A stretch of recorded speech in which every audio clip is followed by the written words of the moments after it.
This is the Big Story Plus. Enjoy your ad-free podcast. You're listening to a Frequency Podcast Network production. This goes without saying, generally, but if you think about it in the current context, it's profound. A lot of the things that define us as Canadian to ourselves and certainly to outsiders require cold temperatures, require real winters. Now, depending on where you live in this country, you have probably noticed fewer outdoor ice rinks the past couple of years, or if the rinks are there, they're not there for long. This past winter, the Rideau Canal in Ottawa barely opened for skating at all. One winter soon, it may not. That beautiful frozen lake scene, with kids playing shinny, adults ice fishing, skiing, snowmobiling, sharing hot chocolate, that whole thing. Not if the lake doesn't freeze. And then there's maple syrup. Canada produces an absurd amount of the world's maple syrup, and Quebec produces almost all of it.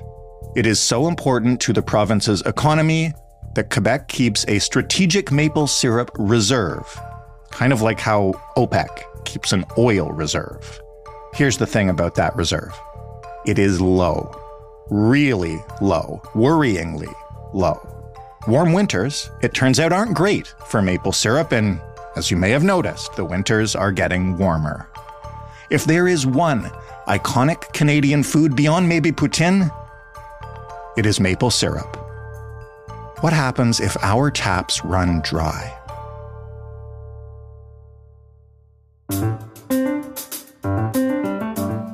I'm Jordan Heath Rawlings. This is The Big Story.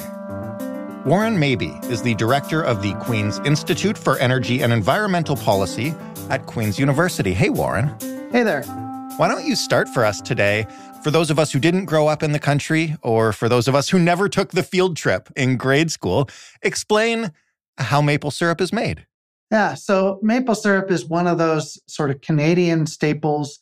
It is a product that Indigenous peoples have been harvesting for thousands of years, really, and utilizing. And the first Europeans to come to North America learned about this product from them. We tap trees, and specifically we tap sugar maple trees to collect sap that is running during the springtime. That sap is very sugar rich, and sugar maples actually have a richer sap in terms of sugar content than most trees. That's why they have their name, sugar maple. That's why we pursue those trees when we're trying to collect sap to make syrup. We collect sap. It really looks like water, and it has kind of a watery consistency, but there is sugar in there. To concentrate the sugars, we boil. And today we boil in very sophisticated sort of boiler systems. Indigenous peoples did it in hollowed out logs, or they did it in skin sacks over a fire. Whatever process you take, as you remove the water, as you concentrate that sugar down, it turns into this rich, syrupy concoction that I think so many Canadians love. Where in Canada does most of our maple syrup come from? And, you mentioned it is a Canadian staple. Are we the world's maple syrup leaders? Where do we rank? So we are the world's maple syrup leaders. About 75% of the maple syrup in the world, give or take, is produced in Canada every year. And about 90% of the maple syrup produced in Canada is produced in Quebec. Why is that? Well, it's partly the climate. So this is the perfect climate or region for sugar maple trees. Sugar maples are trees that you find in the kind of temperate or Great Lakes forest. They're far more prevalent in parts of Quebec and in Ontario and New Brunswick and through parts of New England than anywhere else. If you go too far south, sugar maples are outcompeted by other trees. Naturally, they didn't occur in the West. The range didn't extend that far. So sugar maple trees are found in this region. It is the Indigenous peoples of this region that really first began to understand the potential that was attached to it. And that is why the production is concentrated so heavily in Quebec. And this is where we go from traditional Indigenous practices and, Canadian delicacies to like industrial scale business here. Can you describe for us what exactly is the strategic syrup reserve?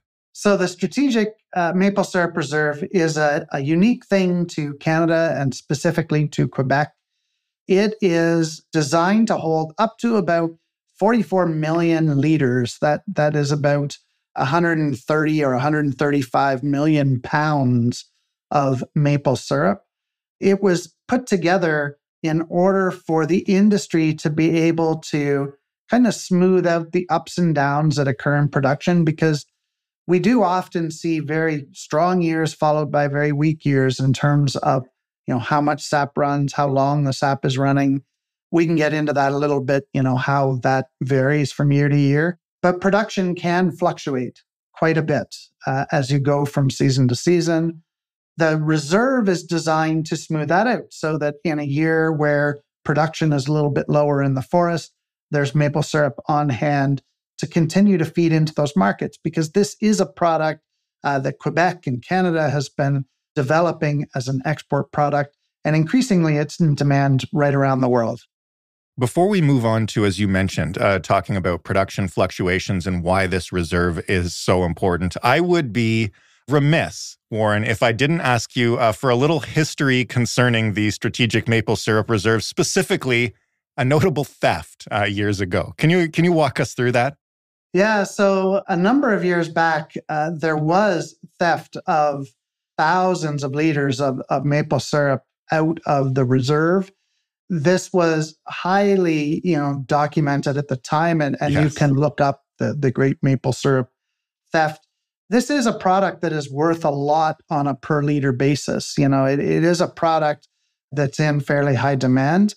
And, the fact that so much of it is stockpiled, I guess, was very tempting for some criminal elements out there who decided that this would be a really sort of an easy thing. It's not exactly guarded like Fort Knox. It's not surrounded, by barbed wire and Right. barking dogs. Well, nobody would imagine somebody would really sneak in and steal thousands of liters.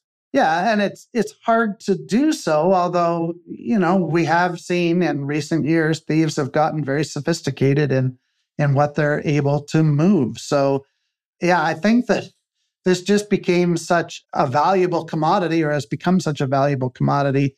We really got to a point where, thieves were looking for it and thieves took it. Speaking of a valuable commodity, you mentioned how much the reserve can hold, but how much is in there right now and how did it get to that level? So the reserve is heavily depleted. Right now, the latest number that I have, about 2.3 million liters are in the reserve. And that's far, far below the 40 odd million liters that it is designed to contain. The reason that it is so low is because there have been a few low production years recently. 2022 is a pretty good year. 2023 was not. We'll see how 2024 ends up. 2021 also was not a great year for production. And those years coincide, of course, with the pandemic. And I think that during the pandemic, a lot of people were looking for new foods to try and new culinary experiences. People were kept at home and they were busy in the kitchen. So demand has gone up over those years, even though production has gone down. So that is really a big part of the reason as to why the reserve has dwindled down to the levels that it's at today. When you talk about low production years, how does the climate and the temperature impact syrup production? What happens there? So we can talk about both climate and weather. We'll start with weather. Weather is really important for the production of maple syrup. Maple syrup, as I say, is produced by harvesting sap. And sap runs in the tree, and how much of the sap runs or how easy it is to access the sap depends really on the difference between nighttime temperatures and daytime temperatures.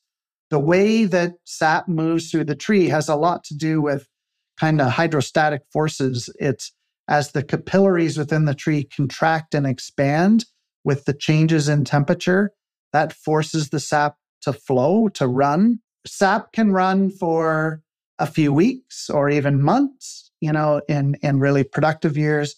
it can run for days. If the temperature shifts all at once, and, here in Kingston and in parts of Ontario, we often experience these very rapid springs where, it's cold, cold, cold, and then suddenly it's warm, and we don't get a lot of the in-between temperatures. What we want for maple syrup production are those in-between temperatures where it gets nice and warm during the day, the tree warms up, those capillaries open up, sap starts to move, and then at night, the capillaries squeeze tight, and again, forces sap back up within the tree so that we start to see this motion. That's when we can harvest. That's when we can get at the sap and remove some of that sap in order to produce the syrup.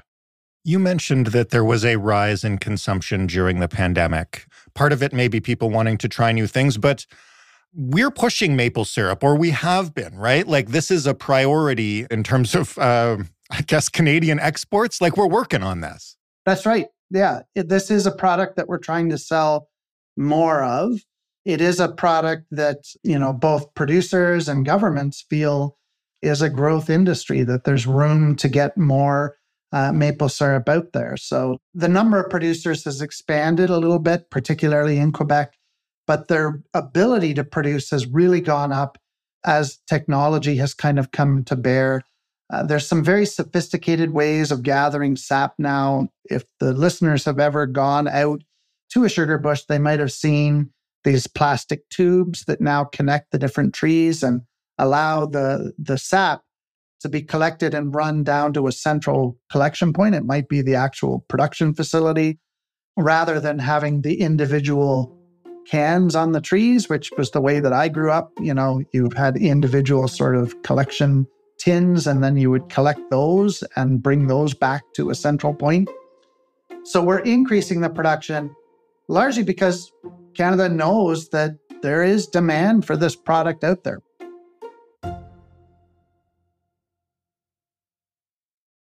During this period then, following a couple of low production years and actively increasing global demand, what is happening in the industry in terms of the fight for supply and stock? And I ask this personally because my parents run an apple farm in the Eastern Townships. We often get maple syrup from local producers to sell at the farm alongside, the typical jams and jellies and stuff like that. And it is harder to get now, I have been told. It's difficult to get a full order of stock. Yeah, I think that that's very true. And it's part of this evolution from maple syrup being sort of a niche seasonal product, something that, was distributed very locally. Certainly, I spent part of my youth in Bruce County in Ontario, and Bruce County has lots of maple syrup production. And a lot of that production was sold very locally. It wasn't brought into the Loblaws in Toronto. It was sold in the county and to people in the county. So that market has changed. And it's partly because, as we were talking about, both the industry as a whole and governments have sort of identified this as a growth industry. They're looking for ways to market it more widely.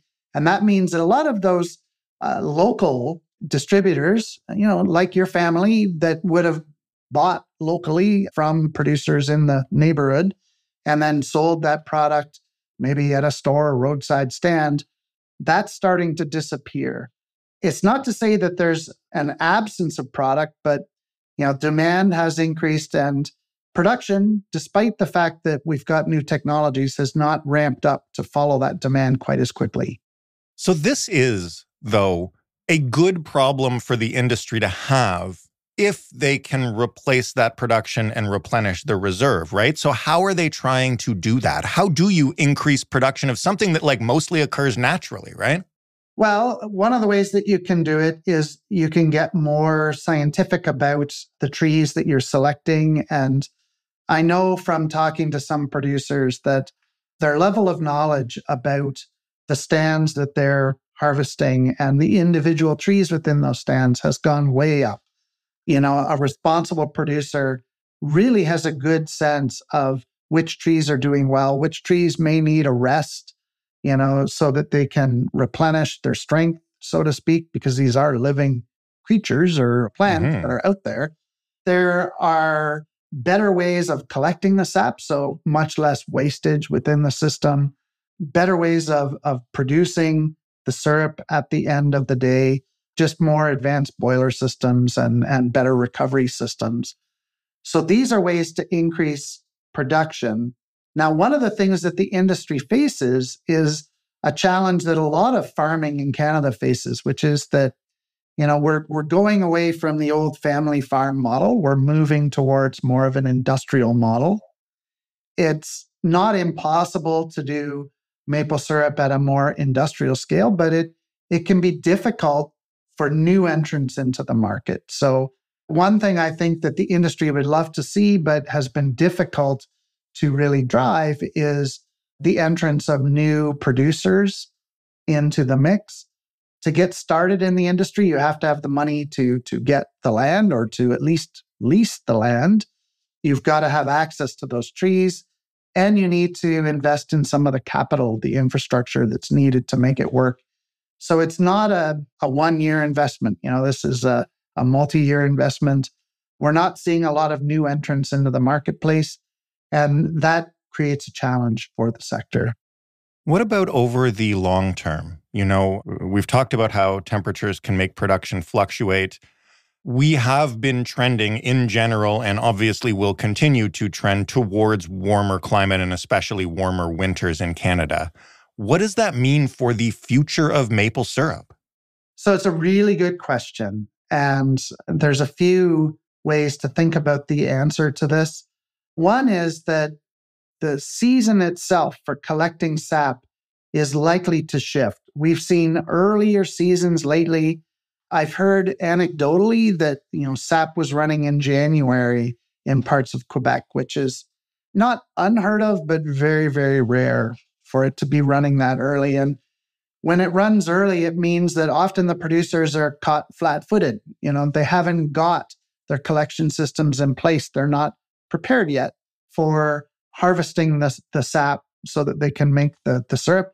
That means that some of the opportunity can be missed. Now, I think a lot of producers are pretty savvy about weather and they're watching these trends, so they're prepared a little bit earlier, but that's one of the things that could happen.